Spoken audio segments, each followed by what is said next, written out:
Bonjour tout le monde, bienvenue dans votre quatrième cours de Python. Alors aujourd'hui, on va apprendre les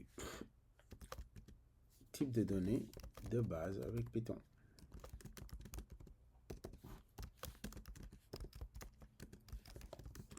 Les types de données de base dans Python, on va dire.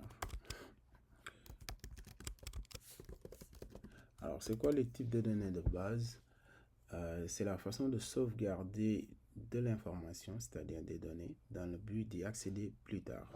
Donc, on distingue plusieurs types de données, mais on ne va pas les voir dans ce cours toutes. En fait, il existe une infinité de types de données qu'on peut avoir dans un langage de programmation. Alors, dans ce cours, on va juste regarder les types de base, c'est-à-dire int. Ensuite de ça, on va regarder float. Float. Et enfin, on va regarder les strings. Alors, on va regarder chaque type. Qu'est-ce qu'on peut faire rapidement en bref, mais on peut faire beaucoup plus. L'idée, c'est de vous donner une petite introduction si jamais vous n'avez jamais travaillé avec les types de données ou si vous voulez bien les comprendre un peu plus que la base. Alors, on va commencer sans plus tarder avec le type int, qu'on appelle en anglais les integers. Alors, ce type-là sauvegarde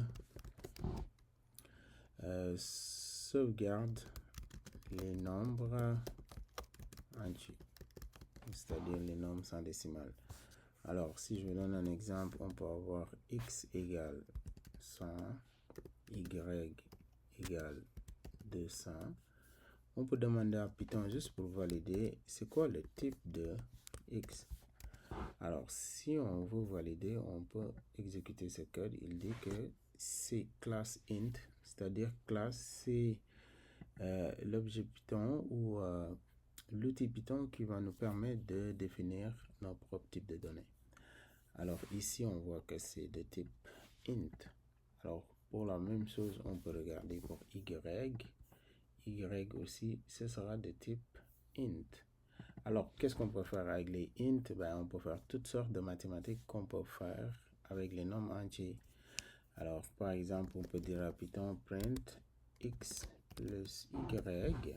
On peut aussi faire la soustraction si on veut et ça donne bel et bien 300. Alors, on va passer au deuxième exemple. Donc, l'exemple 2, on va regarder les types float. Alors, float, ça vient de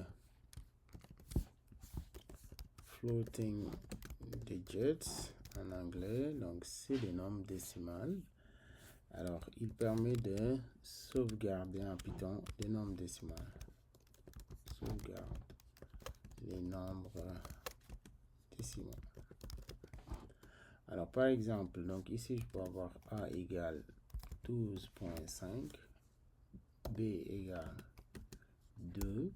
Alors, on voit ici le type de A, c'est un float. Donc, on peut demander à Python type de A. Et là, on regarde rapidement qu'il dit que c'est un float ici. Si je regardais le type de B, on l'a vu comme tantôt, c'est un nombre sans virgule. Donc, c'est de type int. Alors, on peut aussi faire toutes sortes de mathématiques qu'on peut faire avec les types float. Donc, on peut demander à Python de nous afficher le résultat de A fois B. Alors, si on fait ça, on exécute le code, il fait bel et bien 25 avec un 0. Ça veut dire que le résultat d'un int et d'un float, si on les met ensemble, donc le résultat deviendra toujours un float. Et enfin, en dernier lieu, qu'est-ce qu'on va voir aujourd'hui? C'est le type string, str. Donc, ce type-là, on appelle ça string.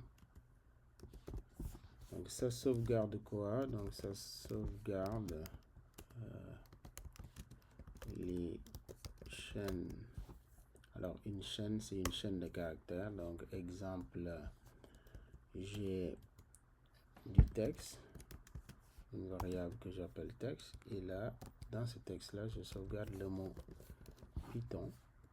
Alors, qu'est-ce qu'on peut faire avec les chaînes?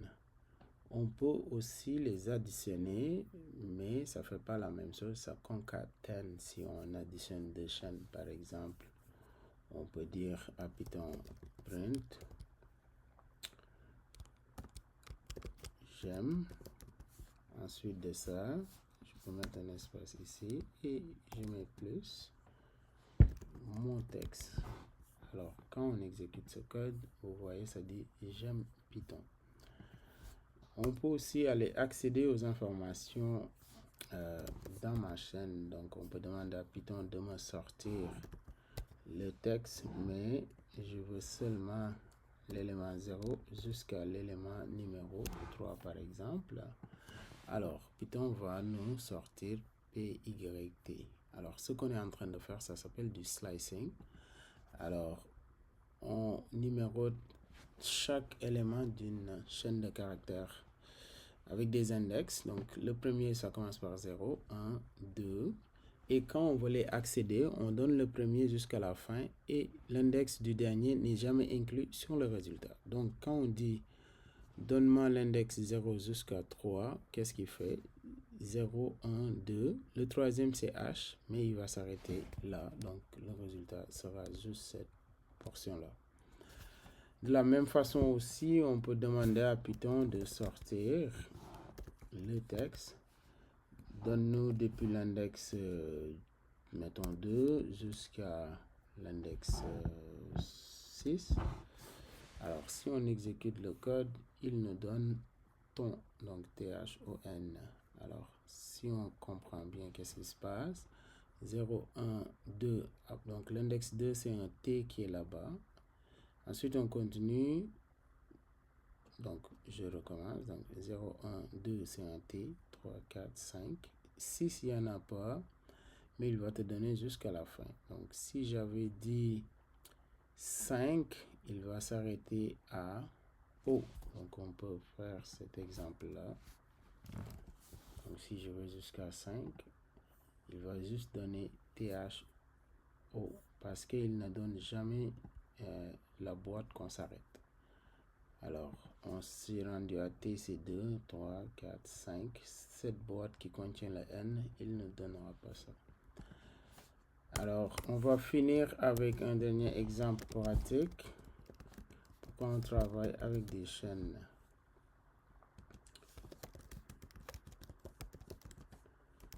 Alors, on va écrire un programme qui va, donc, on va écrire un programme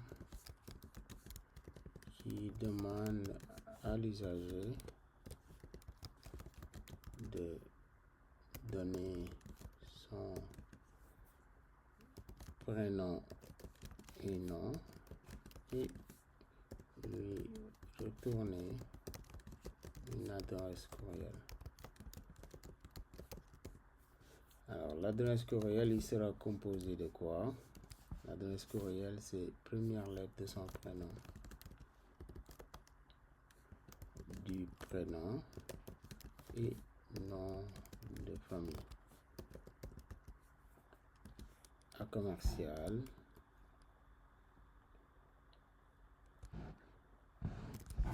Alors, à commercial, exemple, on va mettre azizlab.ca. Ok, on y va. Donc, première étape, on va demander à l'usager de rentrer son prénom et nom. Alors, qu'est-ce qu'on va faire? On dit prénom égale input. Alors, ici, on n'a pas besoin de mettre un int parce que on veut travailler avec des chaînes. Si on demandait de l'information qui serait des chiffres, on mettrait int ou float devant pour pouvoir faire des manipulations mathématiques plus tard. Entrez votre prénom, nom de famille égale input,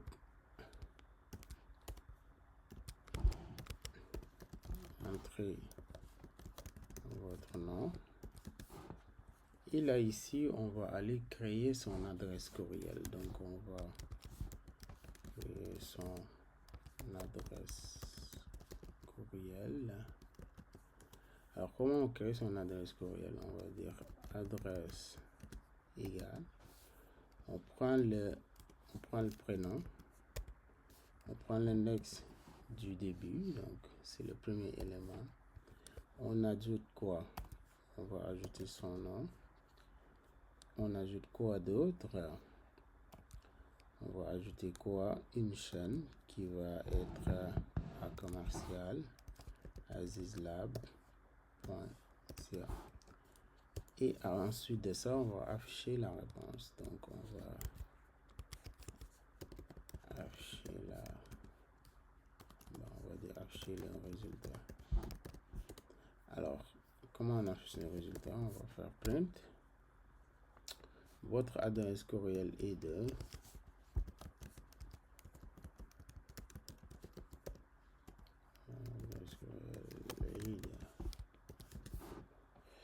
et là on va mettre quoi? Son adresse.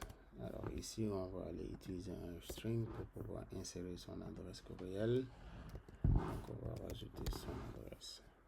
Alors allons-y pour tester le programme. Entrez votre prénom Aziz. Votre nom c'est Gay, c'est mon nom de famille. Et le programme nous retourne votre adresse courriel est de agay@azizlab.ca. Donc il existe d'autres applications avec les chaînes de caractères que nous verrons dans les cours à venir. Mais ce sera tout pour aujourd'hui. Donc j'espère que ça vous a aidé à bien comprendre les types de bases de Python. On se retrouve dans la prochaine vidéo. Merci, au revoir.